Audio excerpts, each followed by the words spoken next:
Hello and welcome back, everybody, for the next One Piece review and discussion. We have a killer chapter lined up this time, and Oda is certainly just revealing everything now that I was just not expecting. The more we are going towards chapter 1100, that milestone, the more I'm trying to picture what that chapter is actually going to be, because where we are now at chapter 1095, I think we have something very big in store, and it is something we've been waiting for so long, and I wasn't expecting to get into it now. I thought, we'd have the rest of Egghead, we'd be sailing off to Elbaf, but no, no, no. Oda has probably had this planned for a long time. And now that it has been shown, I need to know what happened here. So, without further ado, chapter 1095, A World Not Worth Living In. So, cover story request comes in the form of Buggy chasing a squirrel monkey who has stolen his nose. So, nice little one done by Oda there to see Buggy, King of the Pirates Buggy. But where we left off last time was the landing of not only the biggest badass on the planet in his new awakened devil fruit form, but it was one of the Gorosei. So St. J, Garcia Saturn, the defense science warrior god, has landed on Egghead. And he was in a standoff situation, and Bonney had stabbed him through the chest and through his beard. Just don't go for a man's beard. But that's where we kick right off from. We're seeing the Marines' reaction to this, and a lot of the sort of general mass of Marines, no one at Rear Admiral or Vice Admiral or Captain level. Everyone else is just in full panic. They are freaking out that one of the Gorosei is here, for one, but two, after the command that was given that no one above Commodore can look upon him, they are all just fleeing, not worthy to be in his presence. They said, they're even questioning, how has he even got here? So, the ship he came on was probably under wraps that, that was his ship. No one knew. And everyone's like, I've only seen pictures of him. This can't just be some coincidence. Now something's going on here. They are above even a god. One of the Marines was saying, you're telling me he's come down from Marijois. And then we are seeing in the distance of Egghead all those flashes of lightning. That the raw haki that is coming off his presence is just disrupting the landscape and all the buildings around Egghead. And we just see that menacing face again of just St. J. Garcia just looking down at people. This man has been around for a long time. He's one of the five elders. He's not here to mess around. He is here for a reason. We get the initial reaction of Sanji, Vegapunk, and Frankie to Bonney stabbing Saint Saturn. Bonney, what are you doing? You have just jumped and stabbed a Gorosei. Do you know what that's going to entail? And we see the other vice admirals, so we don't know their names yet, but a lot of the other ones who are allowed to just look upon him, I guess, are present to be he's one of the leaders that rules the world.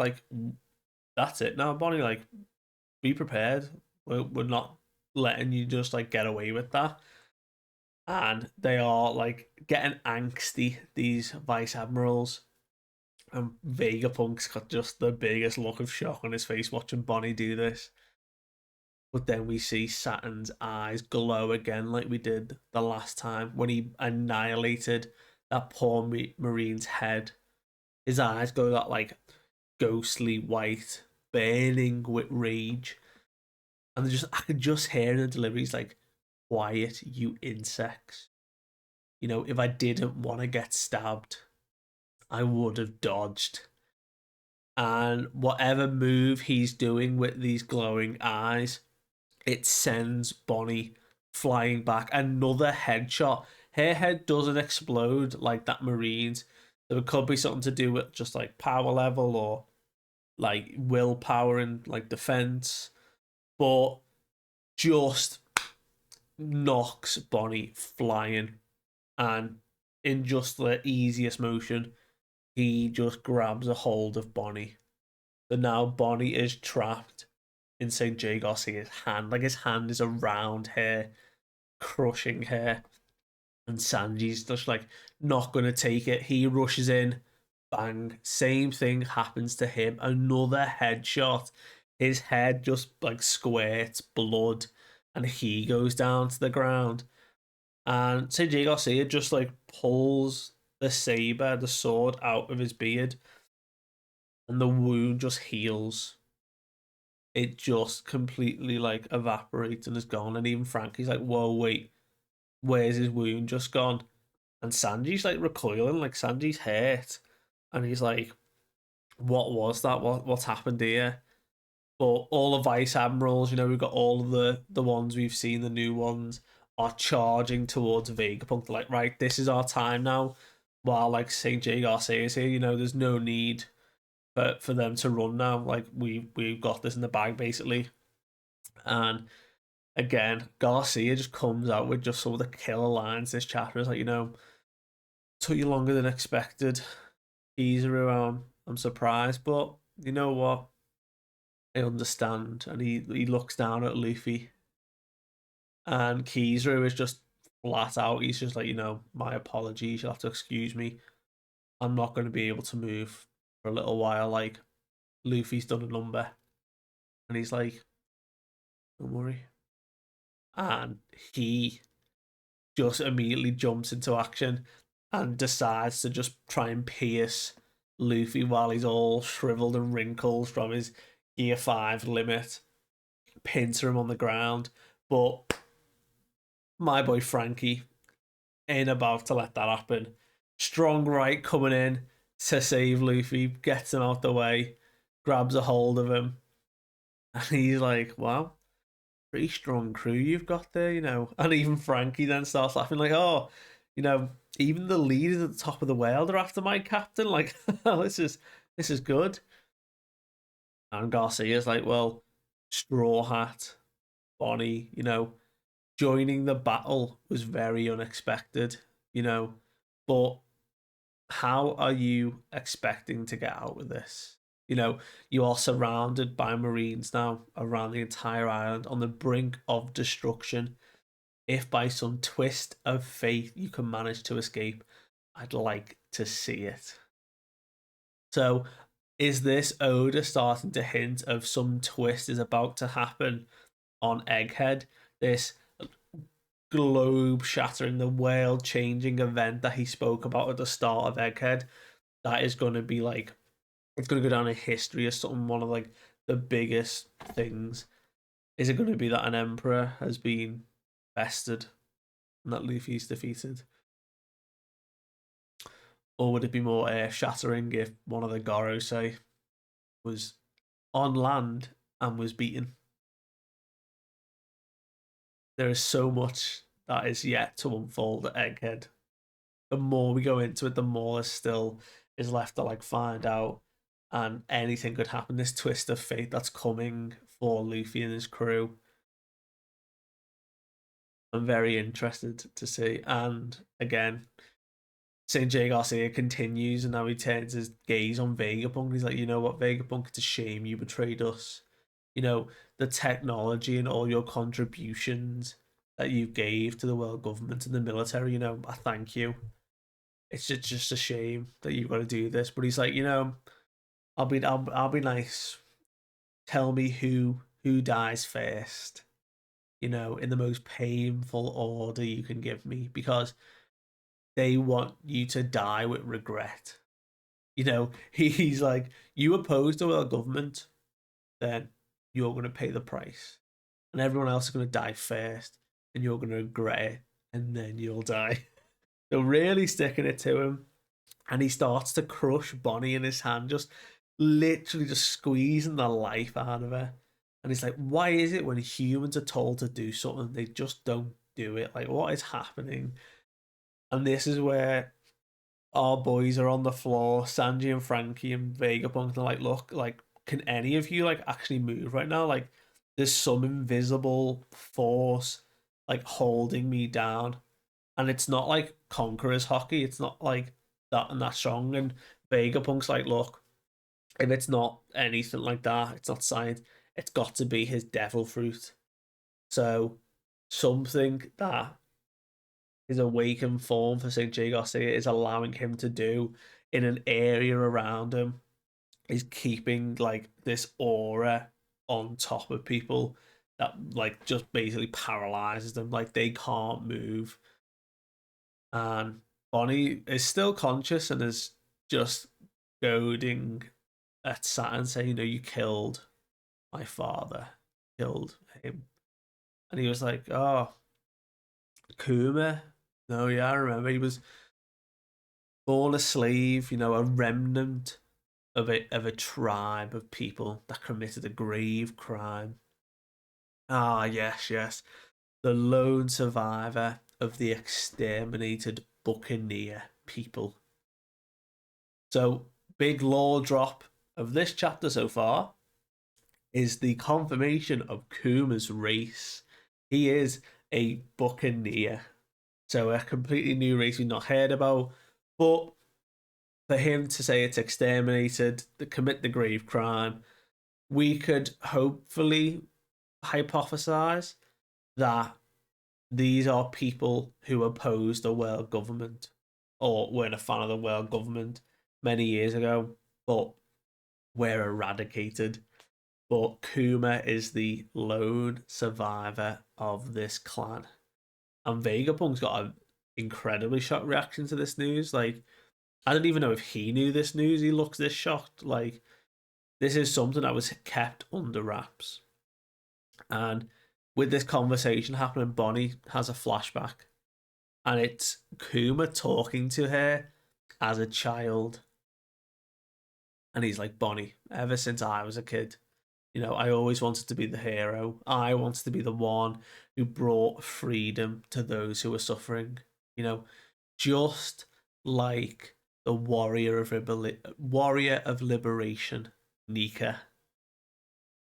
And she's like, Nika? And he's like, yeah, Nika, someone I admire. You know, he would dance and put smile on people's faces. And there is just a really sweet panel of Kuma and Bonney dancing to the rhythm. Like, Kuma is making the rhythm of Luffy's heartbeat and they're dancing to it. And I just think it's so cute. But at the same time, she's having this flashback. All of the Marines around have currently got guns trained on Bonney. And Garcia holds her aloft, and everyone is freaking out. You know, Vegapunk even again says she's just a child, so another little hint that Bonnie's not as old as we reckon she is. And she goes back, and it's like, you know, will he set me free too? And Kuma's like, of course he will. And this is where the beginning of this flashback happens. Now, I hope you're strapped in because this went a direction I was not expecting. So, 47 years ago, this was in the Sorbet Kingdom. So, notable location that we are already aware of. But 47 years ago, we had the birth of Kuma. He was welcomed in the Sorbet Kingdom in the South Blue, and he's already been born quite a large fella. So he's already big. But we see his dad and his mum, and his dad is a big guy as well. And the doctor is talking to his dad, saying, you know, about his blood, no one's going to know. Information won't get out. I'll keep my mouth shut. He'll be all right. And out of the blue, he's running back. And I think the dad's name's called Clap, but I could be wrong.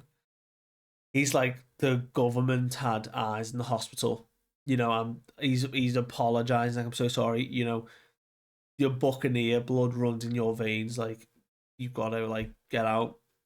But he's like, it's already too late, and he's begging for his wife and son to be let go, but him and Kuma get taken prisoner. They become slaves to the celestial dragons at the time.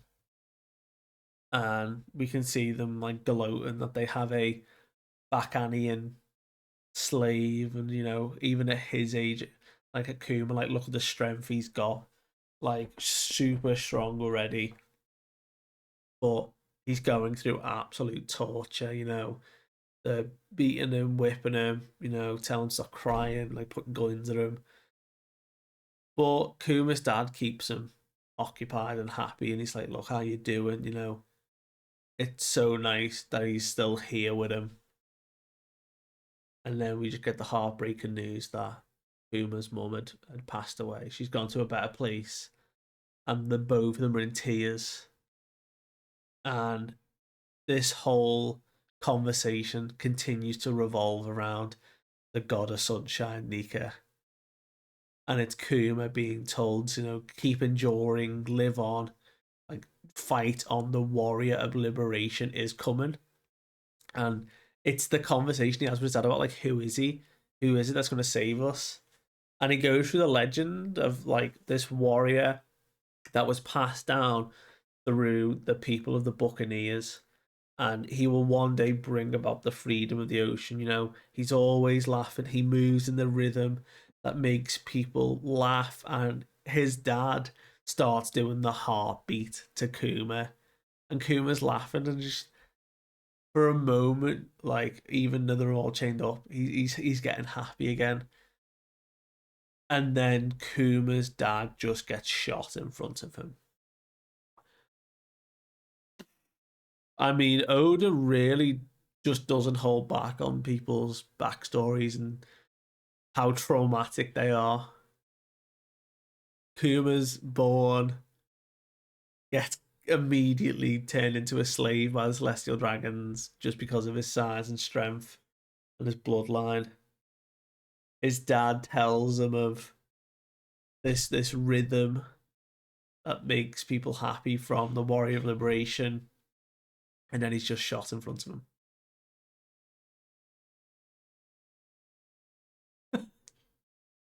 Well, we jump forward to a much more prevalent time.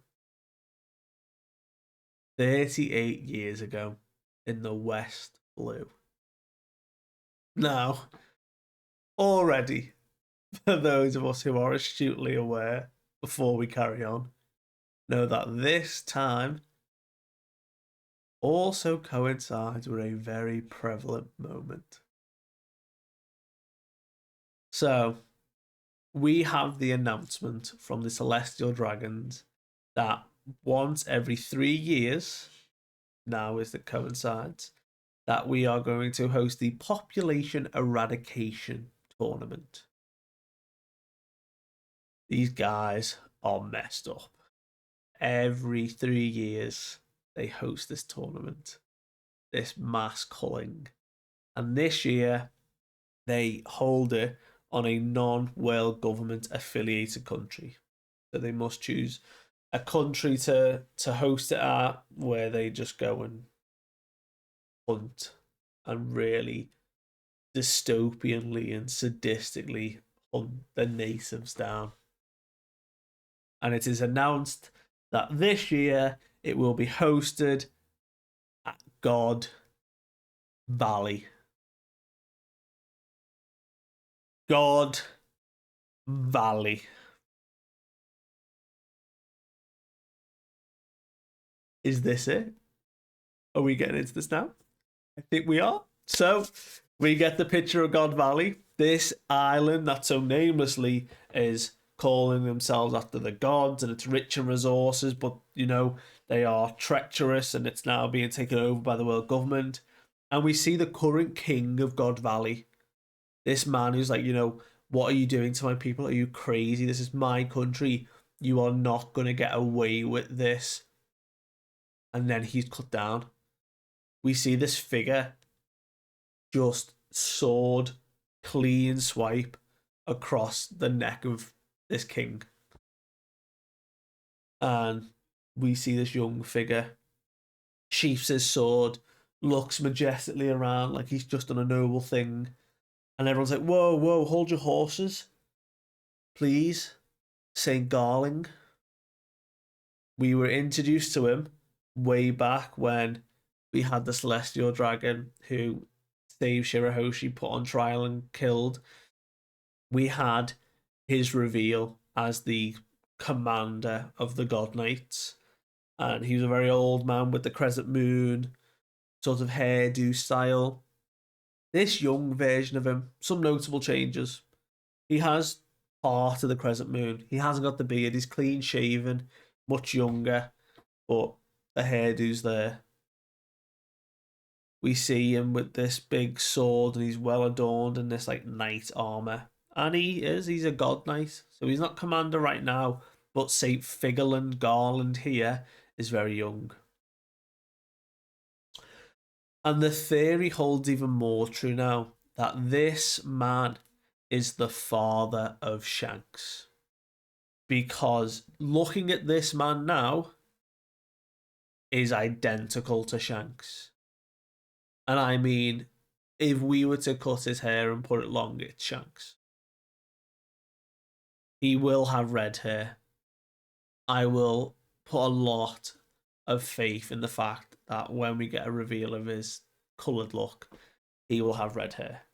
And that's, I mean, we're already fairly certain this is a Shanks relation. It might not be dad, could be uncle, could be something.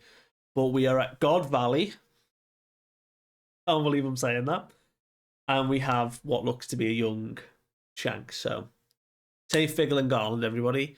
But, you know, he was just, you know, getting in the way. Like, people like, look, he's just killed the king of the natives. You know what? Do it. Minus 10,000 points at the start. These people are messed up. But even Garland is even more. He's like, you know what? Oh, okay. That should be enough of a handicap for the other contestants.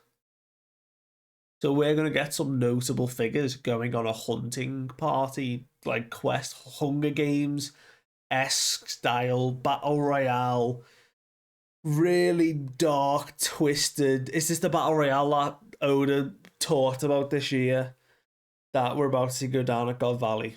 And we're going to keep coming back to God Valley because, my goodness, what an important time this is going to be. But we get the announcement that this year, in the addition to the natives, that they have rounded up problematic slaves who will be, you know, around the island, and it's their job to just go and deal with. So we see in a brief panel that an agent is running over and says, "Sir, you know, we've captured the child of the Buccaneer tribe, you know, that surviving member. He's a part of the slaves, and it's St. J. Garcia Saturn present on the island for this population eradication tournament. He's there right now." I mean, we're on the last page, and there's also reveals here. But 38 years ago, when this is taking place currently, is also when we had the God Valley incident with Gold Roger, Garp, and the Rocks Pirates. We have for so long thought that there was just some massive skirmish, that the Rocks Pirates were causing trouble or something. We had some information revealed at Wano that that's where Kaido gets his devil fruit, because Big Mom even says, like, you know, you owe me one, I got you that devil fruit here at God Valley, you know, when Rocks did this thing. And this is when the Rocks Pirate get disbanded. We know that Garp and Roger work together during this to take on the Rocks Pirates, and Garp's labeled a hero, and Goldie Roger then becomes king of the pirates eventually, like later on, because right now, like, he's in his prime. But were the Rocks pirates actually the bad guys now? Because if this tournament's happening, are we about to get the reveal in the next chapter or two that the Rocks pirates are coming to put a stop to this? Like, do they know this eradication tournament's happening and Rocks turns up and it's like, we've got a Gorosei on the island, all these celestial dragons have come down for this event. Let's just go and deal with them. Because I'm fairly certain this is going to be the last population eradication tournament. Just going to go on a limb and say that. Because obviously we've not heard of one since. But because of how prevalent the God Valley incident is. This is huge. Like, the reveals that Oda has in this just coming chapters is going to be monumental. Like, we have been sat on the God Valley incident for many years. Like, I've lost count with how long we've known about God Valley and this mysteriously disappearing island where the Rocks crew met their end and Garp became a hero.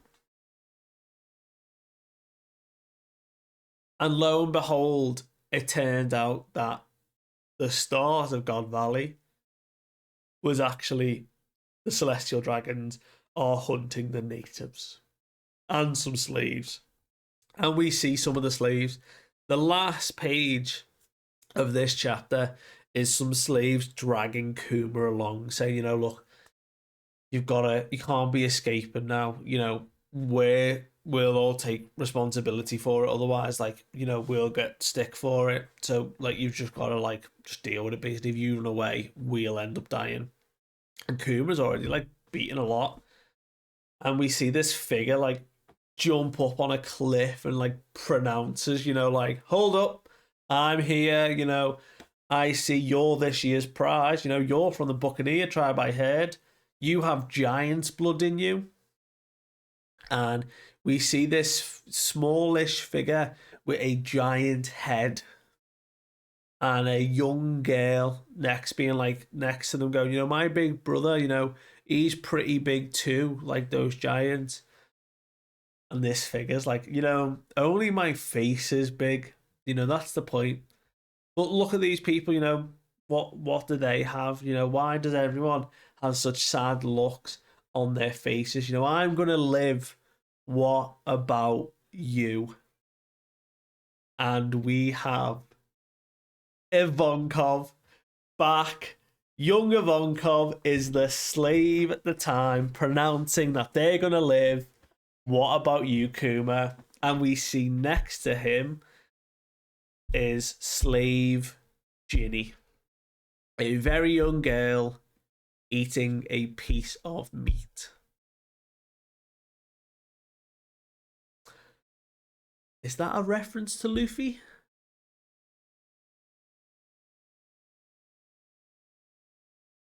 That's where the chapter ends, with Ivankov making their grand statement to Kuma. Wasn't expecting them to show up, but we do have a break next week. But I cannot believe we are in God Valley. I thought this was going to be such a later reveal. I did not think that towards a chapter 1100, Egghead is just kicking off now with St. J. Garcia, that we could potentially now for the next couple of chapters see the events that unfold at God Valley and what happens with the Rocks pirates. If this is the introduction to Rocks himself and what he wanted to do, Gold, divulges, prime fight with him, with Garp, with all the Celestial Dragons and the Gorosei. Now we know we're on this island. It's just not a coincidence. Now this is kicking up to be just a phenomenal arc, even a mini arc, like the God Valley incident arc within the Egghead arc. That, oh man, what is actually gonna happen? we didn't even know that Kuma and Ivankov, were on the island for God Valley. Because we know God Valley was 38 years ago. It all matches. All the timeline now fits. So it's at some point going to happen that Rocks and everyone shows up on this island. Is Rocks going to come and try and get the slaves, like free them? But he's just absolutely devastating the Celestial Dragons, and Garp has to step in. And why is Roger working with Garp to do this when this is what the Celestial Dragons are doing? There's also theories that this is where Roger meets a very, very young Shanks, like a baby. Because we see the flashback of Roger found Shanks in like a chest, like a treasure chest. There's Garland just discard his child on this island. There is so much to unpack.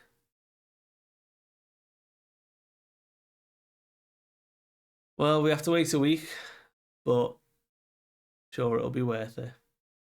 Hope you've enjoyed. Thank you for staying with me till now. Let me know what you thought of the chapter and what you think is going to happen at God Valley now. But it's certainly going to be exciting. I will catch you guys next time. See you later.